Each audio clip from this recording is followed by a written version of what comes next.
21 அதிகாரம். அவர்கள் எருசலேமுக்கு சமீபமாய் சேர்ந்து ஒலிவ மலைக்கு அருகான பெத்பகேயுக்கு வந்தபோது இயேசுவானவர் சீஷரில் 2 பேரை நோக்கி, உங்களுக்கு எதிரே இருக்கிற கிராமத்துக்கு போங்கள்.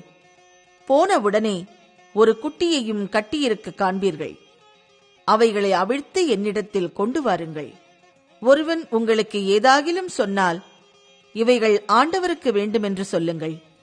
உடனே அவைகளை அனுப்பிவிடுவான் என்று சொல்லி அவர்களை அனுப்பினார்.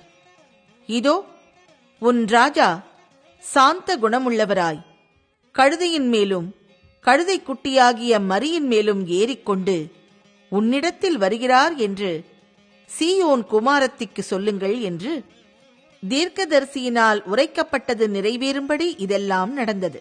சீஷர்கள் போய் இயேசு தங்களுக்கு கட்டளையிட்டபடியே செய்து கழுதையையும் குட்டியையும் கொண்டு வந்து அவைகள் மேல் தங்கள் வஸ்திரங்களை போட்டு அவரை ஏற்றினார்கள். திரளான ஜனங்கள் தங்கள் வஸ்திரங்களை வழியிலே விரித்தார்கள். வேறு சிலர் மரக்கிளைகளை தரித்து வழியிலே பரப்பினார்கள். முன்னடப்பாரும் பின்னடப்பாரும் ஆகிய திரளான ஜனங்கள், தாவீதின் குமாரனுக்கு ஓசன்னா, கர்த்தரின் நாமத்தினாலே வருகிறவர் ஸ்தோத்தரிக்கப்பட்டவர், உன்னதத்திலே ஓசன்னா என்று சொல்லி ஆர்ப்பரித்தார்கள்.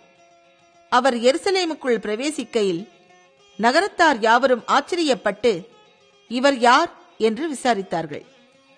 அதற்கு ஜனங்கள், இவர் கலிலேயாவில் உள்ள நாசரேத்தில் இருந்து வந்த தீர்க்கதரிசியாகிய இயேசு என்றார்கள்.